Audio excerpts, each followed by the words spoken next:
Hello, everybody. Adam Parks here with a collaboration webinar between Receivables Info and IAPDA. We've got a lot to cover today and a lot of great speakers. So those of you that are joining us, I know you're here to talk about the connection and bridging that gap between the debt collections world and the debt relief, debt settlement world. So before we jump into all of that, I want to make sure that you understand the perspectives of today's speakers. So, Renauld, starting with you, could you tell everyone a little about yourself? Renauld Smith. I'm the executive director / owner of IAPDA, the certification company for the debt settlement industry and credit and collections industry. We also do accreditations, amongst other things, financial education. And this bridging the gap thing is something that I feel is important. And so I'm trying to be the head of this and trying to get the collaboration between debt settlement and credit and collections together. Well, fantastic. Appreciate your perspective. I'm just going to kind of go in the order it is on my screen. So, Felix, could you tell everyone a little about yourself? Thanks, Adam. Thanks for having me. Thanks, Renauld. My name is Felix Shipkevich. I am a regulatory attorney that focuses on representing fintechs, consumer finance firms, lenders before investigations. We do licensing, and as well as my practice has various areas of law, including litigation. I'm based in New York. Thank you. Fantastic. Mr. McNamara, John, can you tell everyone a little bit about yourself? Sure. John McNamara. Currently, I'm the Chief Growth Officer at a software startup, Avtal. But just prior to that, for 11 years, I was the Principal Assistant Director of Markets at the Consumer Financial Protection Bureau, where I initiated coverage of the debt settlement, debt relief space in terms of market monitoring as well as research. And real quickly, a little plug. Please read the Card Act report that my old team just put out because it's got a good amount of stuff on debt settlement. Fantastic. And Brooke, could you tell everyone a little about yourself? Hi, I'm Brooke Teal. I am Chief Compliance Officer and Deputy Chief Legal Officer at PCA Global Ventures. We are a parent company to Phillips and Cohen Associates, which is a global collection agency. We have been bridging this gap for quite some time, so I'm excited to talk about it today. Thanks, Adam. Absolutely. And Teresa, moving on to you. Yes, Teresa Dodson. I've been in the debt settlement industry one way or the other for about 25 years. And I have a consulting firm, Greenbacks Consulting, where I consult on both sides of the industry and have done so for the last, 8 to 10 years. Also have a nonprofit called Women of Debt Relief that represents women in the financial services industry. I think that's it. I mean, that seems like condensing a lot of information to a short period of time. Bill, how about you? Could you tell everyone a little about yourself? I come from mostly the debt settlement world. Been a business lawyer, represented debt settlement companies for about 20 years. Also have what they call in the debt settlement business a legal model. So I've run a couple of those. And then I've also contract out my services to assist debt settlement companies whose clients have been sued by creditors, which apparently does happen from time to time. Occasionally, from what I hear, there may be an occasional lawsuit. So for those of you that are watching us live today, I am monitoring the chat. So if you have questions that you want to ask our panelists, you can drop those in the chat. I will work them into the conversation as we go here. And I know that we've had a lot of conversations in the past about, okay, so there's a disconnect between these two worlds and what's happening.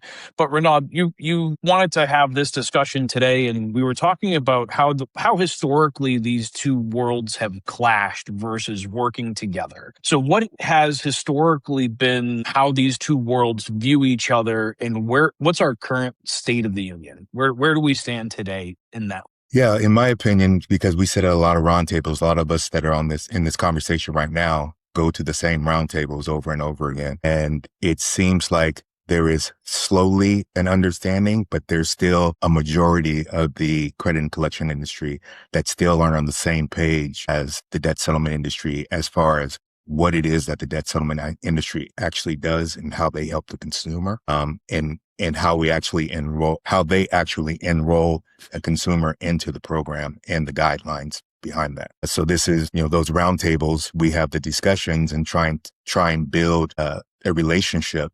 But that now is the time that we need to figure out, okay, let's set something up so that we're all on the same page to make this a smoother process between the debt settlement company and the credit and collection agency, to make this a smoother process for the consumer. So that leads me to an interesting question because, John, you've sat on the regulatory side of all of this. From your perspective, did these two, like from your former seat, did these two worlds fall into the same bucket, or do you have a different vision of your expectations of the debt relief or debt settlement versus debt collection? Yeah, totally different. In my view, okay, so if I were building a bridge, I wouldn't build it to the debt buyers or the debt collectors, and it needs to be built to the issuers of non-secured debt, and it needs to be built within that group to probably the chief risk officers and those folks. It's funny, I was at an event that had the whole ecosystem of debt settlement. They had debt buyers, they had debt collectors, they had creditors, and including within creditors, risk officers, as well as the debt settlement players. And it was like when the discussions got heated, the collectors and the debt buyers were kind of like looking at their shoes a little bit because they absolutely generally, I think, like debt settlement companies help them earn money, right? And there was a time where they got really good at buying charged off accounts that were likely to be involved with the debt settlement because they could realize a good gain. You can make collectors' jobs easier, but the risk managers and the creditors were literally livid. And this poor group in the middle of debt buyers and collectors generally like the revenue they make with debt settlement companies, but they're absolutely beholden to the credit card issuers that either sell or place business. So to me, working with those guys, and again, I'm not going to make this a whole commercial for the Cardac report that Wei Zhang and Dan Martinez did at the Bureau, but one of the bullet points there was it talked about the fact that it seemed like consumers that went to debt settlement companies were under significantly higher financial distress. And if you build a bridge to where I think it needs to go, which are the creditors, it needs to be made out of something transparent. And it's just absolutely fluid, transparent data flow. So the creditors realize that, hey, this account may have looked like a pre-charge-off attempt at debt settlement, but my gosh, this consumer is so upside down, they were destined to charge off. Is that part of the limitation and the visibility from the debt collector's perspective or even from the creditor's perspective, right? We don't have the same visibility to the entire financial picture, and we have to look at things through a much smaller lens, right? Like we're looking down the toilet paper tube and we've got tunnel vision because of what is available to us. Yeah, no, that's exactly right. And like the I don't know about y'all, but I use Rocket Money. I mean, I lay eyes on every single transaction. I can produce a balance sheet, quicker than a hog can eat a cabbage. We have technology now to collect more information. So DSCs could be more transparent with creditors. I don't see a lot of movement. Like I wish the nonprofit consumer credit counselors would do that, but you guys all know this. The creditors don't fully trust those guys either because they feel like they're giving their money away. And they certainly have a deeper distrust for for-profit debt settlement because they think that you're convincing their very best customers to default. And we all know that no super prime consumer is going to succumb to a debt settlement offer to save that money and destroy, their FICO score. Can I just jump on this briefly? I want to give Johnny Mac credit because he's really saying that the problem isn't the debt buyers or the collections, it's the issuers. And to your point, debt settlement companies do not create financial vulnerability in the credit system, and they do not create delinquencies. They may inspire charge-offs and defaults, but they do not create delinquencies. Hey, Bill, I don't disagree. I don't disagree one bit. But I think that's where the bridge needs to be built, and I think the only way to build that is through offers of more transparency, because I think a lot of, this report just said that the number of pre-default enrollments in DSCs, like it surged and it actually tripled. So that's good for debt settlement companies, but also probably is taking the temperature up of issuers. And I think issuers need to realize, and the state, the data set for servicing is so rich and deep. Apply that, use AI tools for that. Some services would realize, wait a minute, okay, we're kind of mad at this DSC for encouraging the consumer to default and settle. But I mean, my gosh, we would have been wasting money trying to cure an account that was destined to charge off and cost us even more money to service, throw good money at, So, Brooke, your organization's been intimately involved in this process since pretty much the beginning of debt collectors talking to debt settlement companies. How, from your perspective, has that evolved? And have you seen any change in the way in which the creditors you represent are viewing the debt settlement? Yeah, our philosophy, we have, kind of a two-part philosophy. The first is to remove operational barriers, right? People aren't going to do things if they're difficult. It's just not going to happen. If you have overly complex approval chains, manual processes, if you're making it difficult, those creditors aren't going to work with you. So that was kind of our first take, was to remove the operational barriers. Then, there's the reputational issue, right? And how do you build trust? You'll be shocked to hear me say this, but my belief is that trust is operationalized through compliance, having strong compliance frameworks, building creditor confidence. If you're a licensed debt settlement company and you're transparent, you have well-documented policies, you're going to be easier to work with, and that creditor is going to work with you. So I think that was really, what we did. We worked on bridging the operational gap, reinforced it with compliance. And that's why the system works. Well, and Adam, if I can kind of jump in here, just between like what Brooke's saying and John, in my experience, and I was at some of those roundtables, obviously, we kind of helped facilitate some of them. I walked away from one of them going, my God, nothing is going to change with the creditors direct. Because I agree with you, John.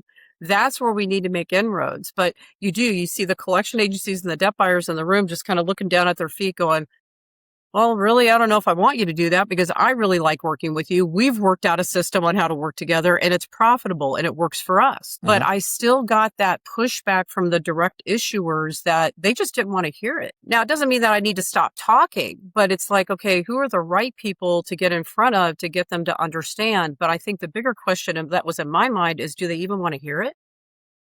Yeah, and definitely not middle managers. And by the way, this just occurred to me, Brooke, like Phillips and Cohen, in the nature of your business, is the folks that do the kind of business Phillips and Cohen's based itself on have got generally the supreme trust of the creditors because they have to, just because of the nature of that.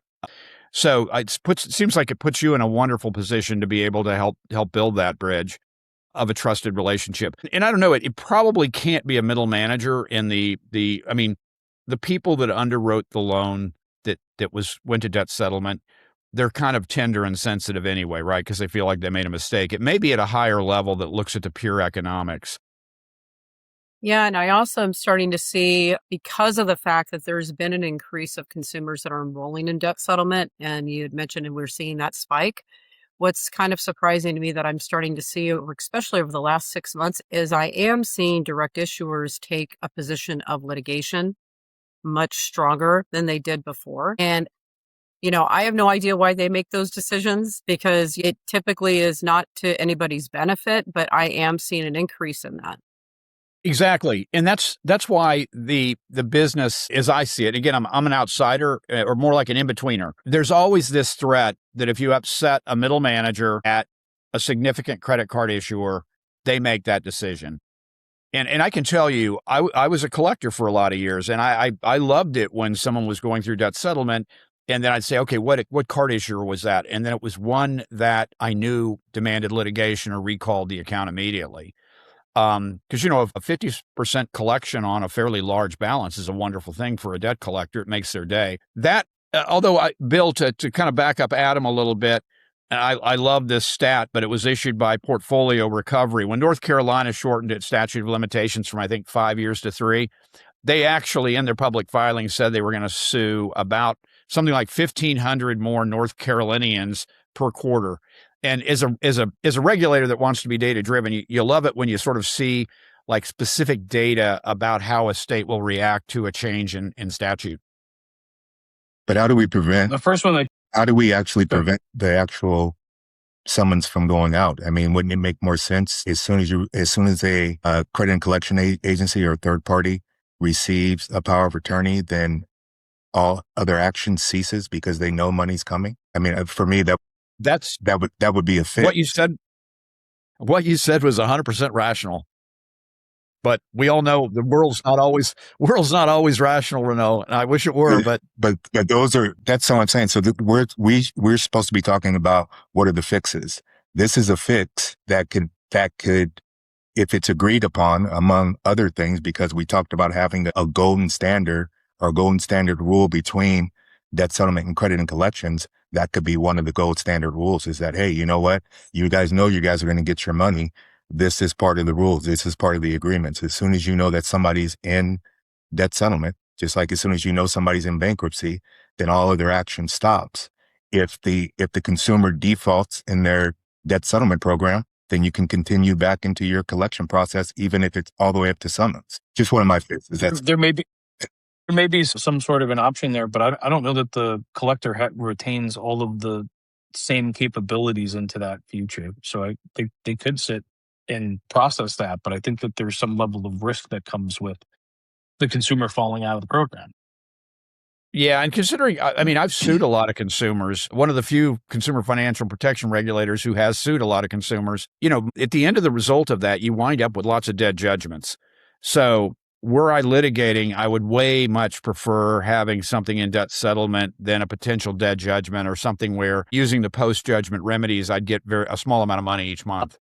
Yeah, or nothing. Makes sense. So where do you think the current perceptions between the two worlds are still split? Because we've started to see these conversations. Clearly, a lot of us were in the room for some of these roundtables. Where do you think there's still a disconnect between the two worlds? I think there's several disconnects. I think one of the big disconnects is on the debt settlement side. Not everybody on the debt settlement side really understands how the collection process works. Time and time again, I'll go in and talk to debt settlement companies that, they're wanting to settle debt and they're settling debt, but they don't really have a strategy around it. So they don't understand it's with an agency that's being dictated by the bank on what their collection rules are. That's, I think, still somewhat of a disconnect. I think there's definitely a disconnect on the collection side of the industry with the understanding of how debt settlement works, because what happened is, those of us that have been around for 100 years, like myself, we educated all these guys in the past on how debt settlement works. And guess what? Now we have these great relationships. Well, a lot of those people are retiring. So now we're having to re-educate a whole new group of people coming in that are running these collection agencies, debt buyers, or even the creditors, and having to teach them again the value of a debt settlement account and kind of how that works and explain what the benefits are to that. So those are two disconnects that I see. It's a lack of understanding of operationally how it works on both sides. And I think if we continue to have these roundtables, we continue to have these types of conversations, we can help bridge that gap by doing that. That could be one thing that we can resolve on both sides. At least we both understand, hey, this is how you operate. This is how I operate. This is what we can and can't do. That would be one good step forward. And we just have to continue having these conversations to get there. It seems like fintech could lead the way too, because again, the fintechs generally are unencumbered by, 100 years of procedures and policies. Their structure's a little bit different. Let's face it. I've got somebody that worked for me that was trying to do something very consumer friendly at one of the big credit card issuers, and the OCC just smacked the heck out of him. And it's kind of like, okay, giving a break to a consumer who's struggling is not going to threaten the safety and soundness of a bank. But OCC examiners, they're very single-minded in watching for that. That's one way. But again, research or case studies with fintechs could lead the way, because again, I think they're less likely to be resistant. And if I could just, ignorance is bliss, and I'm about to show y'all why. But I don't know the industry as deeply as you certainly do. But one thing that always has bothered me about this is, we used to look at it at the CFPB from the fact there really wasn't much price competition. Everything was around 20 to 25% of the enrolled balance. But Renauld, I think you made this point in New Orleans, and it was a good one. I think it's naive to think when the rule changed on revenue recognition, that was not an attempt to just end the industry, almost in an Operation Choke Point-like manner. But the result of it didn't kill the industry. It consolidated it quite a bit, but it also led to a structure where you all have to charge a lot more because it is such a capital intensive business that you cannot recognize revenue until you've actually, settled that first debt. And that's not nothing to pursue that, especially in this day and age where, debanking and sort of the ghosts of Operation Choke Point are front and center for a lot of industries. That's an interesting perspective, John. John, you captured that beautifully. They did try to kill the industry.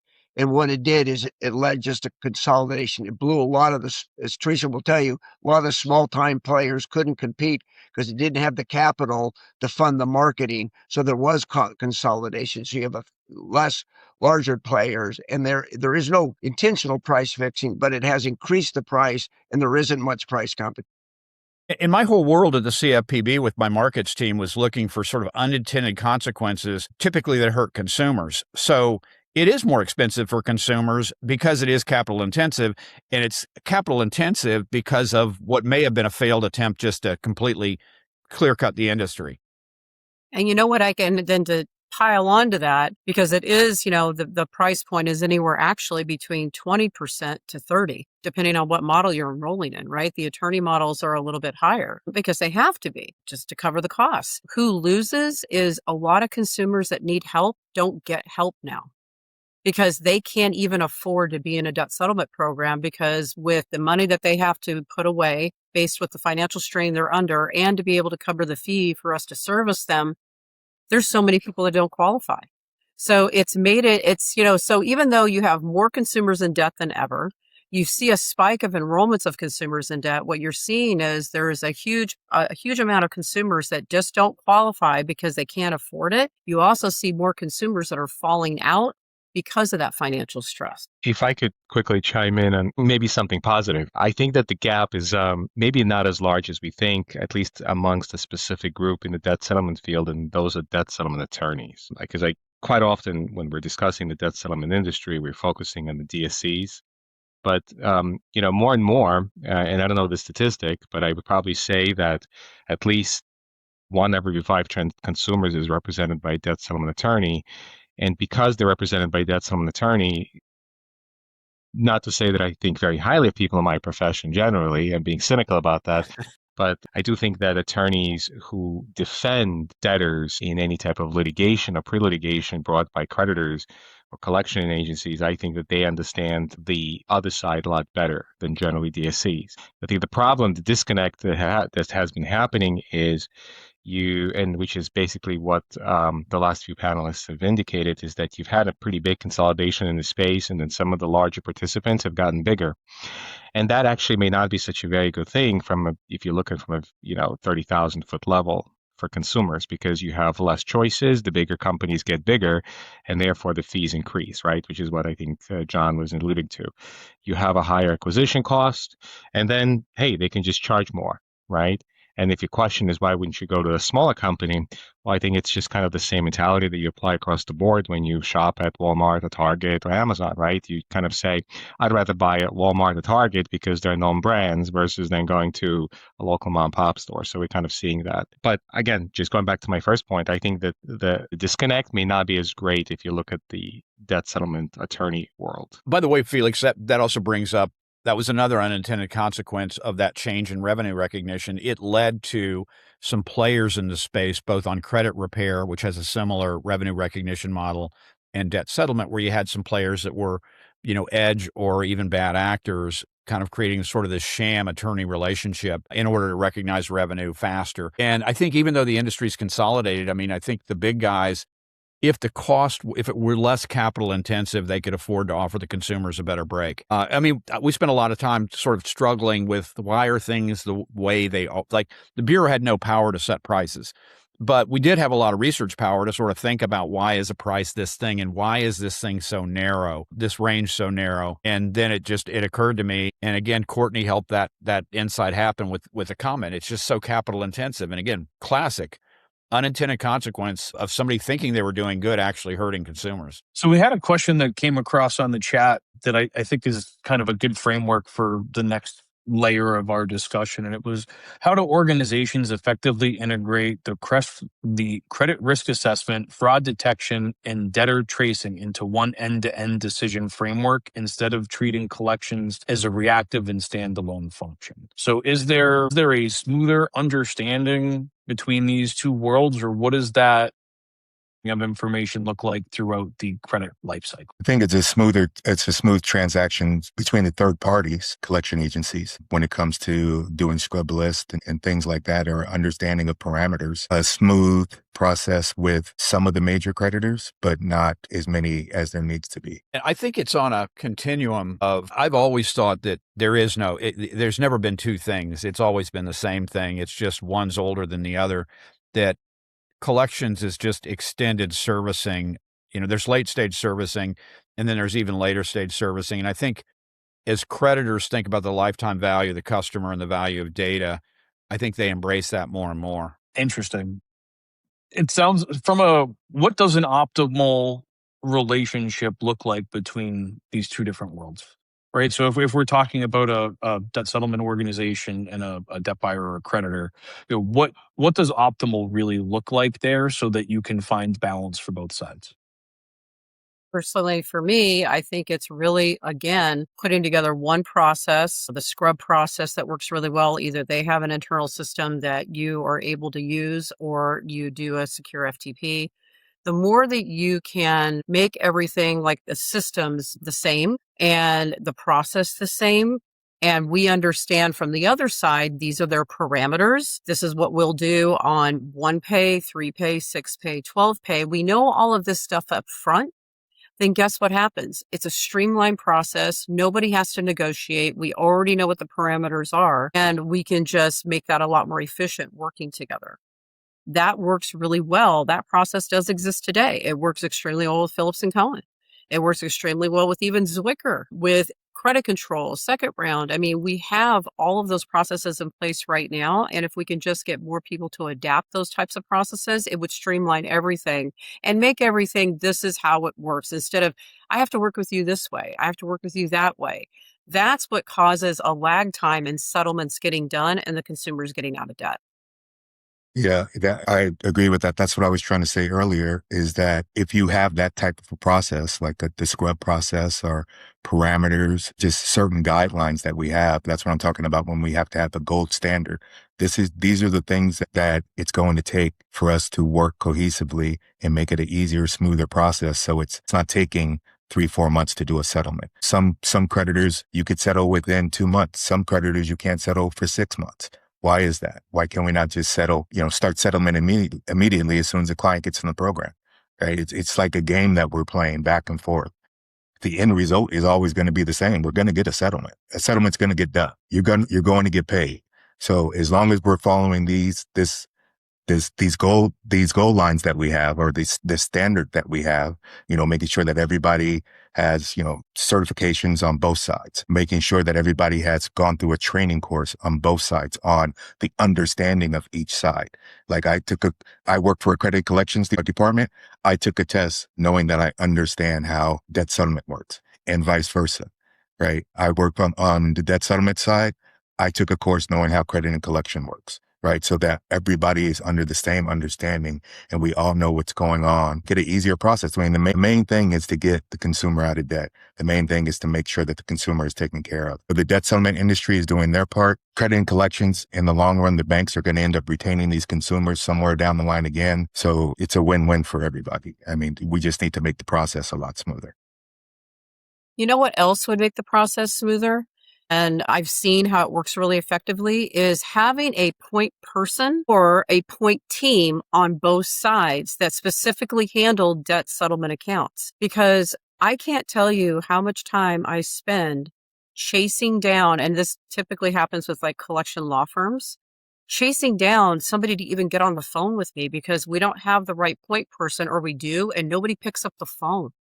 Or nobody responds to an email. And the sense of urgency is not there. And so things don't get done because you don't have assigned people on both sides that are held accountable and responsible for those functions. So where it's worked really effectively is when you're working with the Phillips and Cohen, the credit controls, the people that have that process in place, the communication process, that makes a world of difference as well. So without and I hate to talk about the pro of the back and forth, but do we lose that negotiation capability, right? If everything is treated the same, are the collectors doing the job?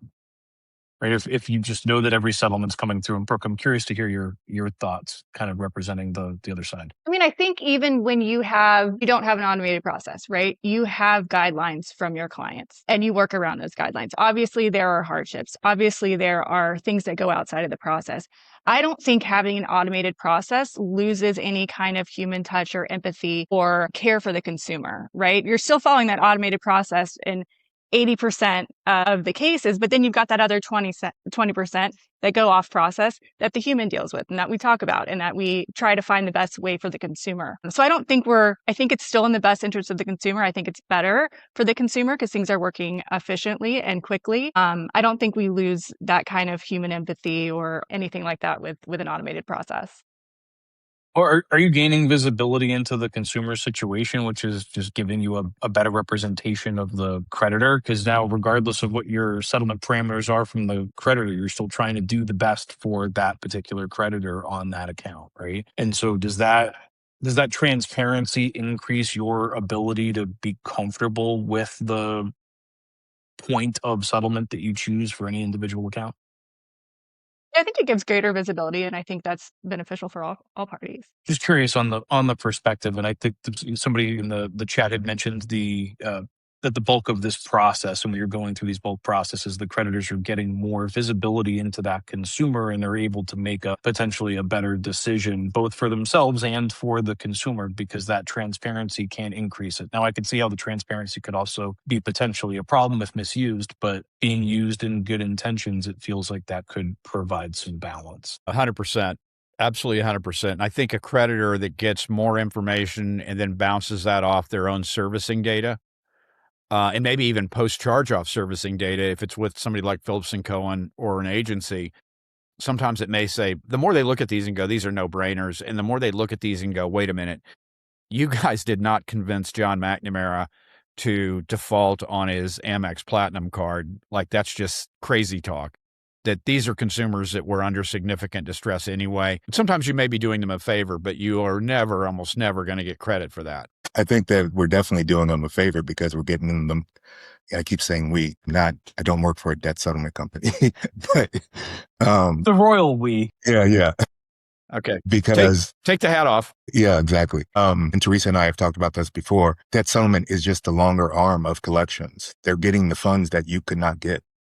Right. The funds that you have put so much labor into and spending money using third-party industries or third-party collection companies and issuing summonses for, the debt settlement industry is getting that money for you way faster than what you would have ever got it. And just in the spirit of building bridges, if I may, after 11 years at the CFPB, the worst things I saw happen, which were typically not done by bad actors. They were really done by companies with bad communication. A middle manager somewhere engaging in their own risk minimizing, profit maximizing behaviors made a decision to maybe cut off debt settlement or do this or that.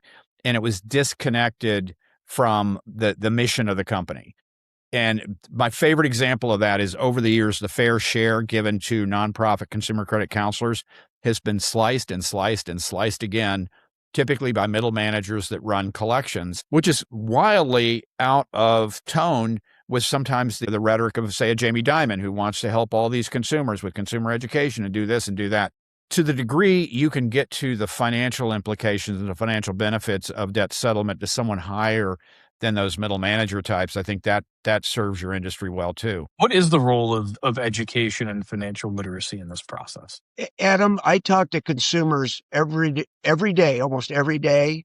My team talks to anywhere from 65 to 120 consumers a week, and there is not financial literacy. And if you looked and compared the number of commercials that the credit card companies put out there with celebrities encouraging access and use, and you compare it to the amount of financial education that's encouraged, you would think that financial education is illegal in this country. Yeah, it's believe funny. It's only required in 2 states for high school graduation at this point. I know it's in Florida, and I feel like there's one other state that has it as a requirement.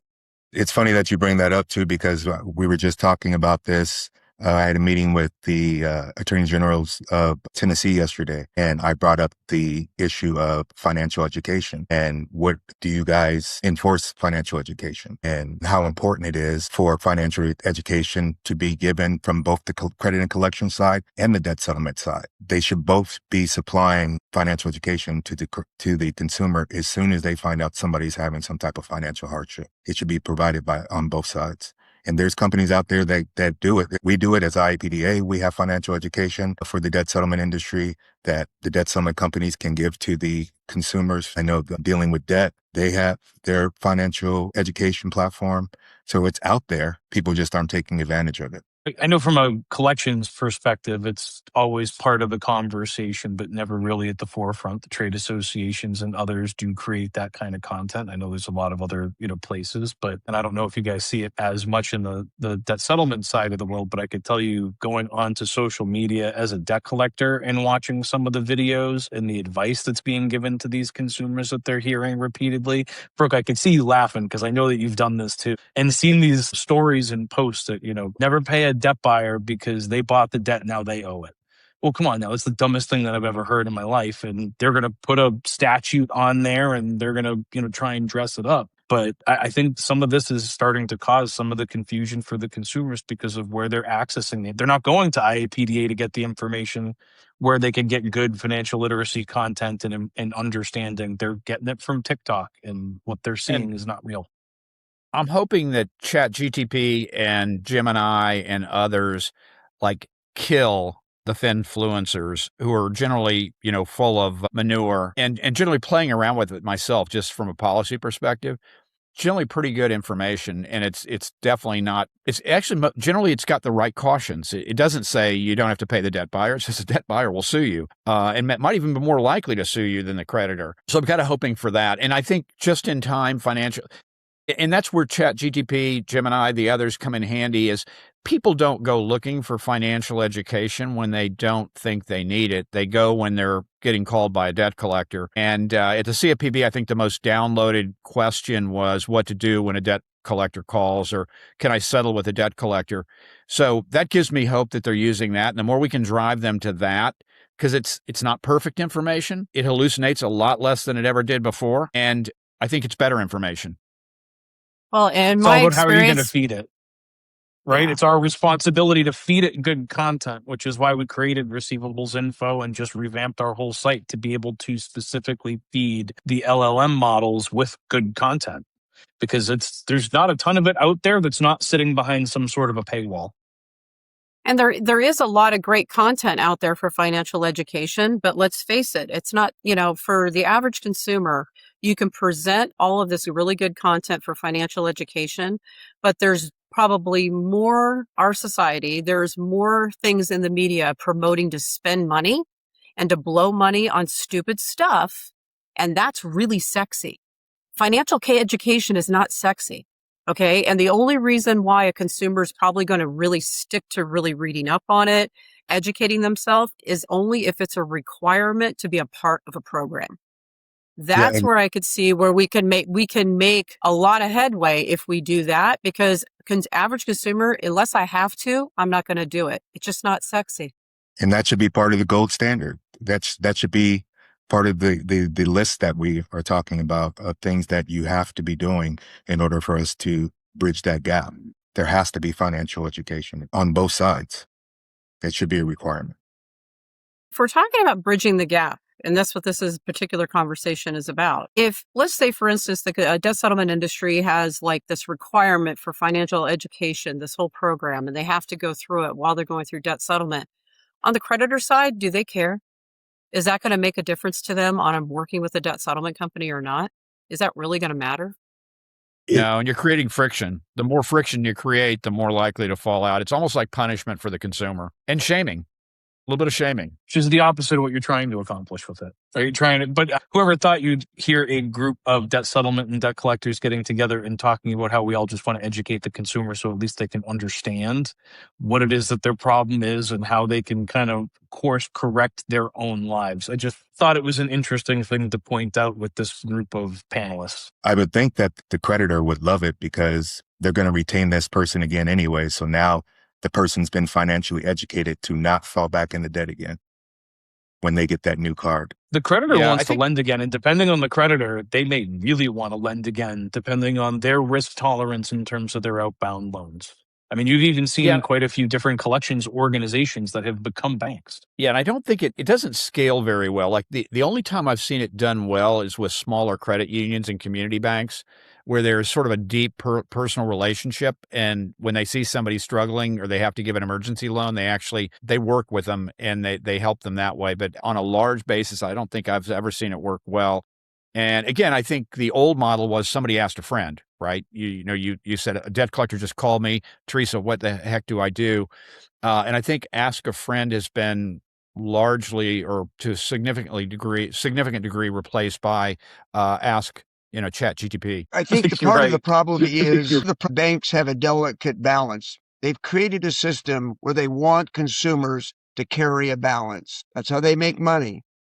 So they don't want them to be astute because they wouldn't carry as large a balances, but they don't want them to be stupid till they get themselves so over the skis that they fall off and end up in over their heads. Yep. And the latest Card Act report, again, talks about the rise of the number of revolvers, fewer transactors, more revolvers. It's an interesting one. So I just had a comment come through that says nonprofit credit counseling does an excellent job of educating consumers. How does that sector kind of fit into this discussion? I think that's true. They've thought about it for a long time. By the way, not-for-profit credit counseling is a requirement before a consumer files for bankruptcy, right? It's required by law. And one can't even file for bankruptcy unless they first, do that not-for-profit credit counseling course. The only difference is that's mandated by law on the federal level. There's really nothing that requires anyone to require any education on the federal or state level, except for, just obviously those two states, and that's more for a high school graduation diploma. So it's just a kind of a difference with the bankruptcy world. Right. They strike me as so similar to debt settlement in some ways because they're not trusted by the issuers because I think there's some degree of information because the information flows in perfect and the issuers may see them as giving away their hard-earned money. And they're not generally trusted by the consumer advocates because technically they work for the issuers. So they're in a tight spot. And then at the same time, the OCC typically locks them down. And I know many nonprofit consumer credit counselors that would like to do things that were more drastic, better interventions for the consumers. But, you've got a safety and soundness examiner that says no way. That's interesting. So with this group here and coming into our last 10 minutes here, I'm really curious about what's the next step action plan towards these organizations bridging this gap or these two worlds bridging the gap. So anybody's thoughts on what does the next step look like in order to achieve the objective that we've all shared throughout this discussion seems to be the common objective between the two worlds? For when we have these type of meetings or having roundtables, instead of we already know what the issues are, is for coming up with a plan or making a list on, how we can make these things work out. How we could, hey, what steps do you guys want to see from us? And these are the steps that we want to see from you, and slowly check marking which ones we can both do together as a team to make everything run smoother.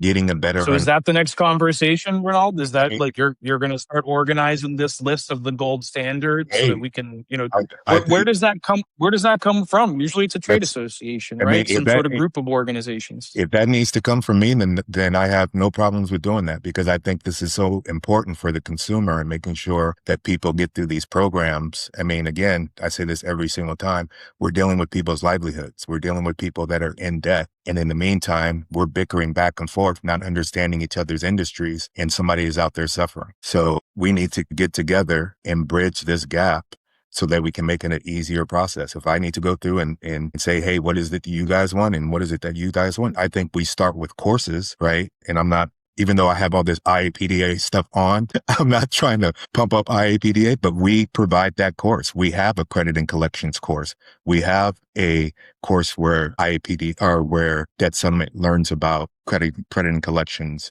and the steps that they have to go through, the collection steps. So we have all that stuff. the first step is taking a course, or making sure that your teams are taking a course, just so that we know the basic understandings of both sides. I mean, that would be the start. So earlier, Teresa mentioned a couple of companies that are really working out well, right? There are a couple of different creditor side organizations in which debt settlement has had a really established process between those. Is that the place to start? What does that process look like? And to try and build that out and make it available to others? Because, when we were at the roundtables in New Orleans, I heard that same kind of an idea of like, it needs to be like, what's that next stage look like? I'm dying for someone to put that in. I don't have a deep enough understanding of it, or I'd be sitting here with ChatGPT tonight trying to figure it out. But you guys are kind of those experts. Like, would that be the realistic next step towards starting to bridge this gap? I'm just trying to look, at the end of every meeting, I like to ask everybody, what's that action plan? And although this isn't a meeting, this is more of a discussion, I figured I'd pose the same kind of question to this group, because can we, in that next step or in the next 3 or 4 steps, actually start to close that gap before 2030? I mean, I would. Oh, go ahead, John. I was going to say, as an in-betweener, I won't say outsider, I'd say engage higher and bring your data. So if you're talking to a VP at a creditor, go for an SVP. If it's an SVP, go for an EVP. Get beyond the manager that might have personal animus over losing what they think is a valued customer. And it's almost like whenever a non-defaulted account goes into debt settlement, like if you could start showing them data, as much data as possible, to realize that you're not poaching or trying to poach their best customers. I think that's one way, because I see a key vulnerability to this industry, and that it only takes 1 or 2 middle managers to just say, I've had it. I'm going to be dug in and not settle. And it basically creates a bad situation for you, and it makes a terrible situation for the consumer. Well, and, you guys pointed out irrational decisions where they sue somebody that was trying to pay them 50 cents on the dollar. Yeah. And I think, I agree with all of that. And I think, one of the big things that we need to really look at to kind of bridge that gap is, look, we have data, and we have basically case studies. And Renauld, you know this, after all the years we've been doing this, right? We know what's an effective business relationship for both sides, meaning the debt settlement company, well, actually 3 sides, the debt settlement company, the consumer, and the collection agency. We have enough case studies in these people that I mentioned, Adam, before, that we work really well with, like the Phillips and Cohens of the world, and credit control and second round and all of that. And we can actually bottle that up and present this as, this is an effective tool. This is a tool that works for everybody. We have that data. So yeah, I think that is something that we can put together. That's 1. 2, continuing with these discussions, but I want to change them a little bit. I want them to be more solution oriented, because yes, in the roundtables that we did this year, we had a lot of, this is what I don't like. This is what I don't like. Why don't you do this? Why don't you do that? And it created that understanding on both sides of what isn't working and what is. But on the stuff that isn't working, which was still kind of a lot, okay, what are the solutions around that? So that everybody that comes to that roundtable is coming with a solution for that problem. Because I felt like, I remember walking out of one of them going, my God, we haven't gotten any further ahead than 10 years ago. And I walked out of another one going, nothing changed from last year. Okay, this is ridiculous. We need to change that conversation to be more solution oriented. To add one point, Agreed. we've talked about bringing data into these conversations, removing roadblocks.